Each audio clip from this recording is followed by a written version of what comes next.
Indeed. Well, I think we should get straight into it and talk about exactly what happened in that second half. I think, people at home saw what happened. The question is, how did it happen?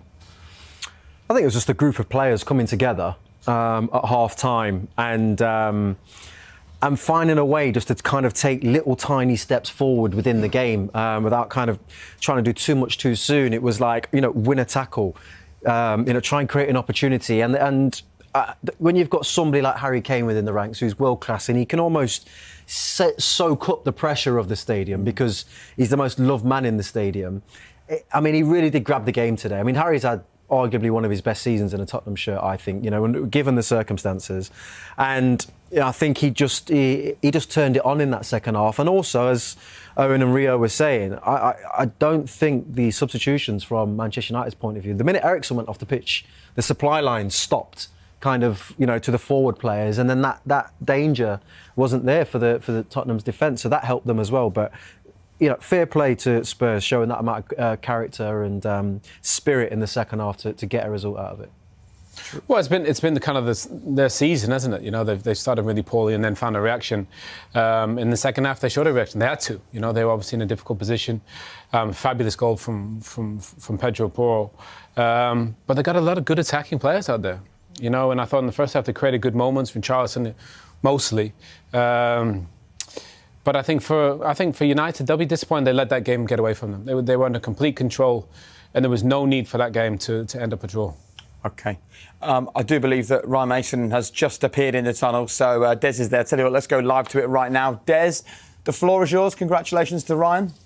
The boys are sending their congratulations because it was a hell of a comeback. Yeah, pleased with the reaction at half-time. I thought the second half we were outstanding, to be perfectly honest. The character we showed off the back of what happened Sunday, and then going 2-0 down at half-time as well. I'm very happy, and I hope our fans and everyone can feel that we were a team today. We were together and we fought for each other. And I thought, to be perfectly honest, in the second half we could have scored a lot more. What did you say at half-time? Because they came out a different side.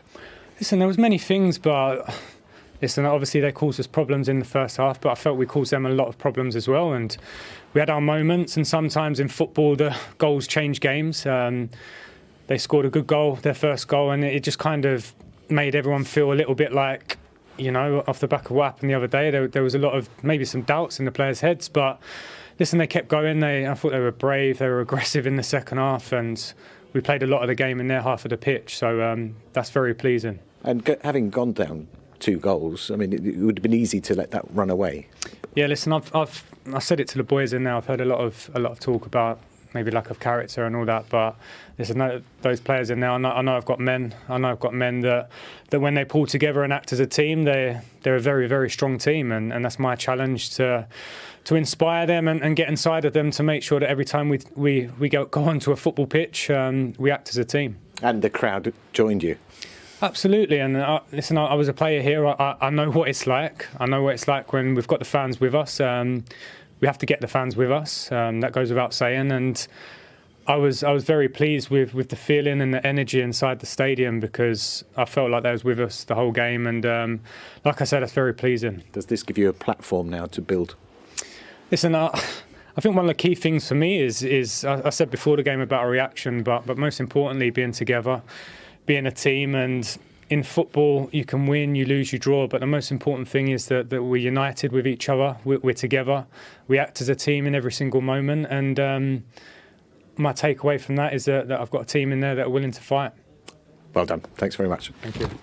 He said in his programme notes, actually, that, I'm determined that this is a team that fights. And that's exactly what he spoke about there. And there is that sense in the second half that it was a collective effort, wasn't it? Led by Harry Kane, but a collective team effort.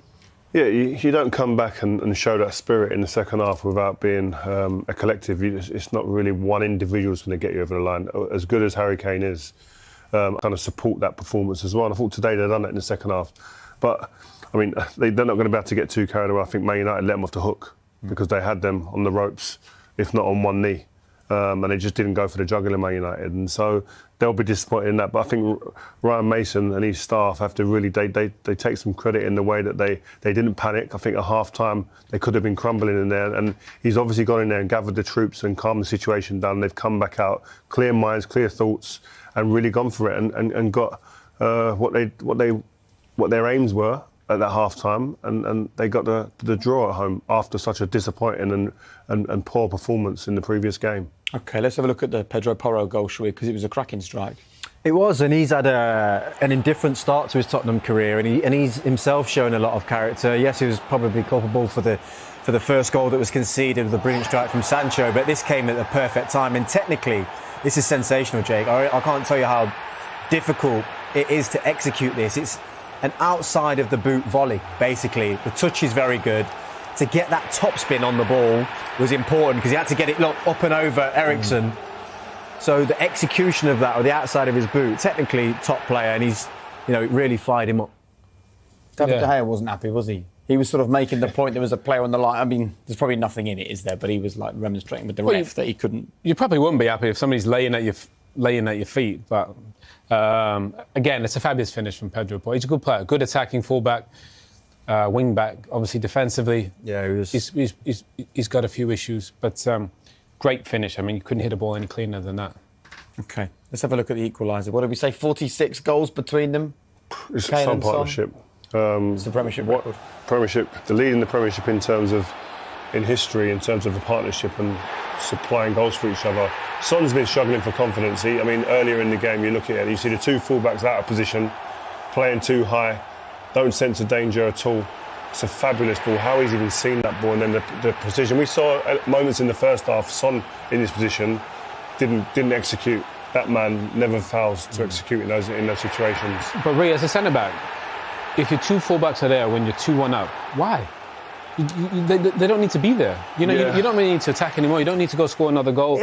They're little things, but they add up, and then it creates that moment where you end up drawing the game. It felt like a strange game, though. Yeah. I think that even at that point, United always felt like they could go and win it, or they could turn it on and go and create an opportunity to win the game. And I don't know whether in their minds that they just kind of got caught up and thought, let's go and create another chance. But like you said, they were way too exposed and got themselves caught out. It was an interesting finish as well from Son. I think was the feeling up here that if he'd have caught it a bit differently, he actually might not have scored the goal. It kind of scuffed off his studs a bit. Well, he had a couple of moments in the game where he probably could have scored before, but I think the ball from Harry is just so good. And no, he's not missing that, is he? No, I think it comes off his studs. There's no doubt about that, and it probably helps because it bounces down into the ground.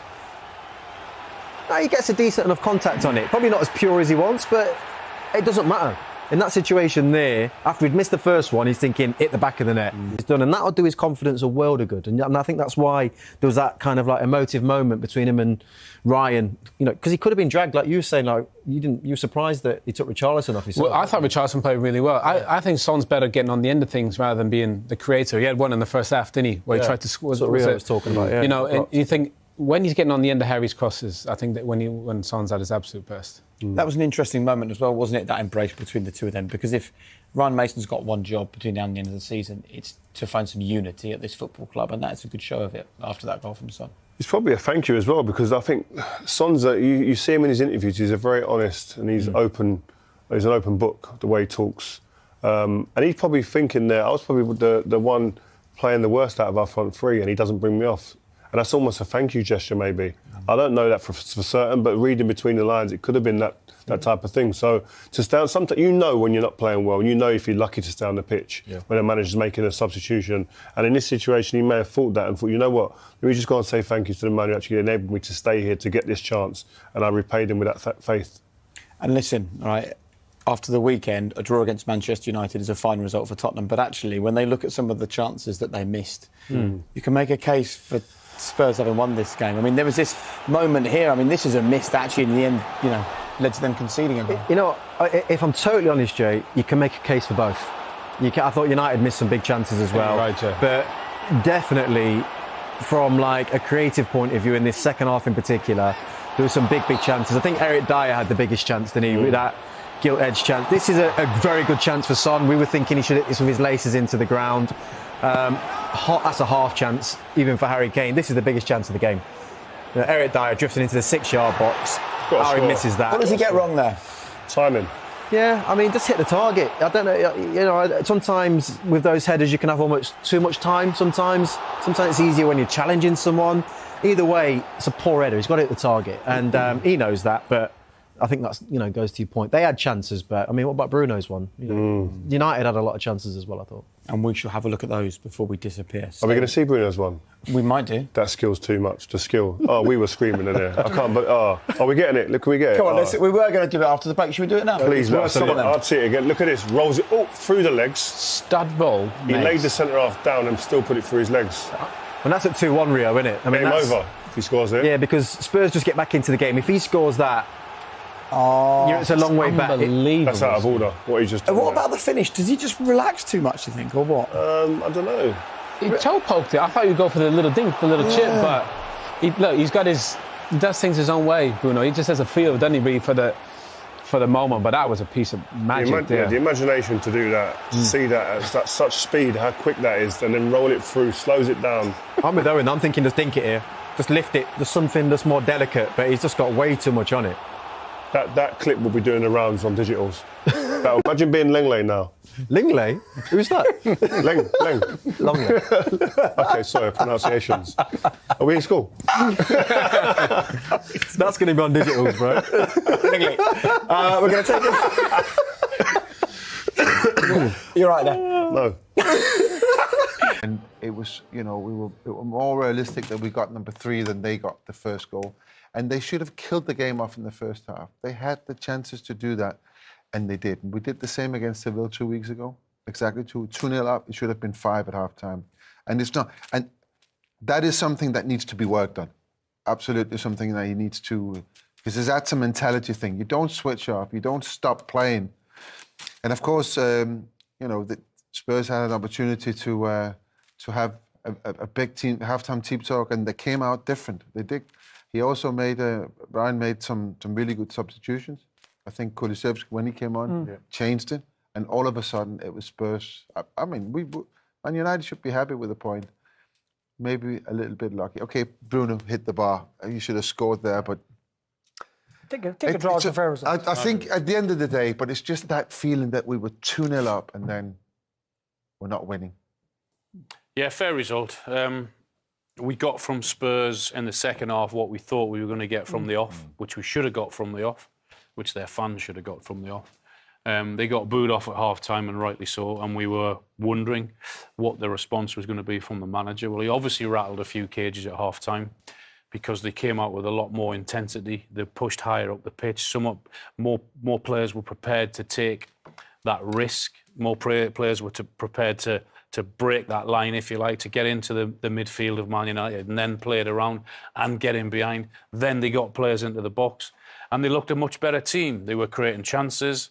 I mean, I don't know how Eric Dyer's missed that opportunity that he has done, but at least they got the response. At least they showed some fighting spirit. The worrying thing was why didn't they do that from the off? Because that's what we all expected was going to happen. They can do it, it's there, but it shouldn't take 45 minutes again to have that reaction. But at least they got it from somewhere. OK, what a dramatic Premier League week, and it has finally finished. And here is a reminder of exactly how it unfolded. 26 goals later, some huge headlines, including Villa winning again at home and at the time going into the top 5 on Tuesday, and a point for Leicester at Leeds, a huge win for Nottingham Forest. Frank Lampard, 5 games back at Chelsea, 5 defeats, 1 goal. Chelsea have lost 5 in a row in all competitions for the first time in 30 years. Liverpool winning again, 2-1 away at West Ham, and of course the standout fixture and result of the week, the reigning champions Manchester City beating Arsenal 4-1 at the Etihad. And then tonight, Newcastle 4-1 as well. They've scored 10 goals in their last 2 league games. The last time that happened, 1999. And the gentleman to my left, Mr. Shearer, got 7 of them in those 10. Bournemouth have won 3 away games in a row in the Premier League for the first time in their history. Away at Southampton, the bottom club, looking further away from safety. And we've just brought you 2-2 at the Tottenham Hotspur Stadium. So a reminder, as if you needed it, at the top, 2 points the difference, but 2 games less for Manchester City. They have 7 to play. Arsenal have 5. It is in Manchester City's hands. Newcastle up to 62 points. 2 clear of Manchester United, who've played a game less. The buffer then between Spurs and United is 6 points. 2 more played for Tottenham. They've just gone above Villa tonight on goal difference. They've both played the same amount of games. Villa, incidentally, go to Old Trafford at the weekend. Spurs go to 7th place Liverpool, who played a game less than both Villa and Tottenham. So Southampton have 5 to play. They are 6 away from safety.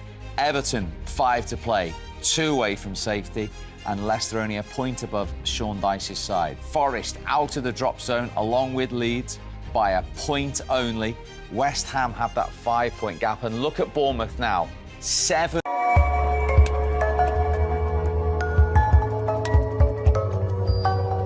Position MRBEAR. Alors que se passe-t-il? Le buteur Hakim Ziyech est resté au sol.